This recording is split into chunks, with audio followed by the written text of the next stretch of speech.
Ya, selanjutnya saya akan menjelaskan apa itu SIGTRANS dan MSS. Yang pertama, SIGTRAN. SIGTRAN adalah Signaling Transport, yaitu merupakan standar Internet Engineering Task Force atau disingkat IETF untuk mentransmisikan signaling public switch telepon network atau PSTN, yaitu Signaling System 7 atau SS7 melalui jaringan IP. SIGTRAN menjadi standar mulai tahun 2000-an. Signaling transport atau signaling protokol didefinisikan dengan standar RFC 2779 pada tahun 90-an. Framework protokol ini memiliki 3 komponen penting. Yang pertama adalah set adaptation layer yang support protokol signaling telepon yang primitif. Yang kedua adalah common transport protokol yang memenuhi requirement transport signaling telepon. Dan yang terakhir adalah IP network protocol. Protokol transport SIGTRAN yaitu Stream Control Transmission Protocol atau yang bisa disingkat SCTP, memungkinkan sinyal carrier untuk menggunakan infrastruktur IP untuk mentransmisikan SS7 melalui jaringan IP tersebut. Terus kenapa SCTP? Sebelumnya IETF meneliti dua protokol transport yaitu TCP dan UDP. Pertama, UDP tidak memenuhi syarat dasar yaitu reliability. Dan yang kedua adalah TCP memenuhi masalah reliability tapi ada beberapa batasan. Yang pertama, head of line blocking. Karena cara transmisi TCP strictly sequential, single packet loss dapat menyebabkan paket lainnya delay. Hasil analisis menunjukkan bahwa 1% paket loss dapat menyebabkan 9% paket terdelay lebih lama daripada one way delay time. Selanjutnya ada retransmission timer biasanya besar, yaitu lebih dari 1 second. Karena itu butuh waktu yang cukup lama untuk mendeteksi failure atau kegagalan. Maka dibuatlah protokol transport yang baru, yaitu Stream Control Transmission Protocol atau yang biasa dikenal dengan SCTP, yang dikembangkan untuk mentransmisikan signaling jaringan sirkuit. SCTP merupakan generik transport yang dapat digunakan untuk aplikasi dan yang lainnya. Terus selanjutnya ada MSS atau Mobile Soft Switch. Mobile Soft Switch adalah perangkat lunak software yang digunakan dalam jaringan telekomunikasi nirkabel, khususnya dalam konteks jaringan seluler atau mobile.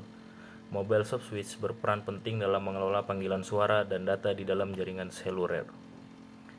Kenapa menggunakan soft switch? Yang pertama, menghemat biaya, network manajemen yang efisien, terus biaya pengembangan yang murah. Selanjutnya, meningkatkan layanan, servis yang lebih cepat, dan memberikan end user atau pengguna pilihan untuk layanan yang mereka butuhkan. Dan yang terakhir adalah memfasilitasi untuk migrasi ke IP network, yaitu mudah untuk melakukan migrasi dari PSTN ke IP based network, jadi mengurangi kegagalan saat proses migrasi. Dan yang terakhir adalah open architecture based dan distributed based, bisa mengurangi monopoli dari beberapa vendor ketika proses pengembangan.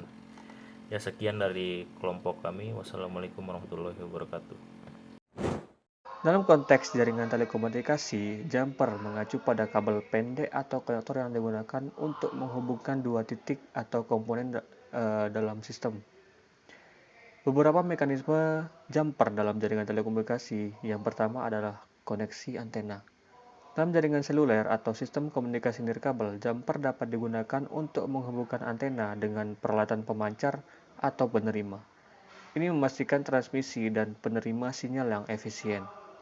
Yang kedua ada penghubung peralatan telekomunikasi. Jumper sering digunakan untuk menghubungkan perangkat seperti switch, router, atau peralatan telekomunikasi lainnya. Hal ini memungkinkan aliran data dan sinyal antara perangkat dalam jaringan. Yang ketiga ada pemeliharaan dan pengujian. Jumper dapat digunakan selama pemeliharaan atau pengujian jaringan. Misalnya, untuk mengukur sinyal atau mengganti perangkat yang rusak. Jumper dapat memudahkan akses dan koneksi. Yang keempat ada konfigurasi atau pemrograman. Dalam beberapa kasus, jumper dapat digunakan untuk mengkonfigurasi atau program perangkat telekomunikasi. Mengubah susunan atau konfigurasi jumper dapat menghasilkan perubahan dalam fungsi atau parameter perangkat. Yang kelima ada loopback testing. Jumper juga digunakan untuk melakukan loopback testing. Dengan menghubungkan dua titik dalam suatu sirkuit, teknisi dapat memeriksa apakah sirkuit berfungsi dengan baik dan dapat mengidentifikasi masalah jika ada. Yang keenam, ada pengalihan jaringan. Dalam situasi darurat atau perawatan rutin, jumper dapat digunakan untuk mengalihkan lalu lintas jaringan dari suatu jalur ke jalur lainnya tanpa mempengaruhi layanan secara keseluruhan.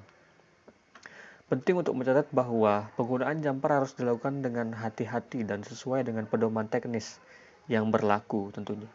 Kesalahan atau pemasangan yang tidak benar dapat mengakibatkan gangguan jaringan atau kinerja yang buruk. Selain itu, perawatan dan pemantauan rutin diperlukan untuk memastikan bahwa konektivitas jumper tetap optimal seiring waktu. SS7 atau Signaling System 7. SS7 adalah suatu protokol komunikasi yang digunakan dalam jaringan telekomunikasi untuk mengatur dan mengelola panggilan suara dan layanan data. Protokol ini memiliki peran penting dalam sistem telekomunikasi modern, memungkinkan pertukaran informasi kontrol antara elemen jaringan, seperti panggilan, pesan teks, dan transfer data. Beberapa mekanisme SS7 dalam jaringan telekomunikasi. Yang pertama, signal unit. SS7 menggunakan unit sinyal yang dikenal sebagai signal unit untuk bertukar informasi antara elemen jaringan. Terdapat beberapa jenis unit sinyal seperti ISUP atau ISDN user part untuk panggilan suara, SCCP signal atau Signal Connection Control Part untuk kontrol panggilan dan lainnya. Yang kedua adalah signal point. Jaringan SS7 terdiri dari beberapa titik sinyal yang dapat berupa switch, pusat panggilan, atau elemen jaringan lainnya. Setiap titik sinyal memiliki identifikasi unik yang disebut sebagai point code. Yang ketiga, signaling. Untuk menghubungkan titik sinyal, SS7 menggunakan saluran komunikasi yang disebut signaling. Link ini dapat berupa saluran fisik atau saluran virtual di jaringan telekomunikasi. Yang keempat ada Message Transfer Part atau MTP. MTP adalah bagian dari protokol SS7 yang menangani transfer pesan antar titik sinyal. Ini terdiri dari 3 tingkatan yaitu MTP level 1, MTP level 2, dan MTP level 3. Masing-masing dengan fungsi spesifik yang berbeda. SCCP atau Signaling Connections Control Part. SCCP bertanggung jawab untuk mengontrol koneksi antar titik sinyal dan penyediaan alamat pengguna atau global title untuk tujuan identifikasi. Yang keenam ada ISUP atau ISDN User Part. ISUP berfokus pada kontrol panggilan suara dalam jaringan. Ini memastikan inisiasi, pemeliharaan, dan pemutusan panggilan suara. Keamanan dan SS7 penting untuk dicatat bahwa SS7 telah menjadi perhatian keamanan karena potensi celah keamanan yang dapat dimanfaatkan oleh pihak yang tidak sah. Pada beberapa kasus, penyerang dapat menggunakan teknik seperti SS7 hijacking untuk memantau atau mengintercept panggilan dan pesan teks. Oleh karena itu, implementasi keamanan yang baik menjadi krusial dalam instruksi infrastruktur SS7 untuk melindungi integritas dan kerahasiaan komunikasi.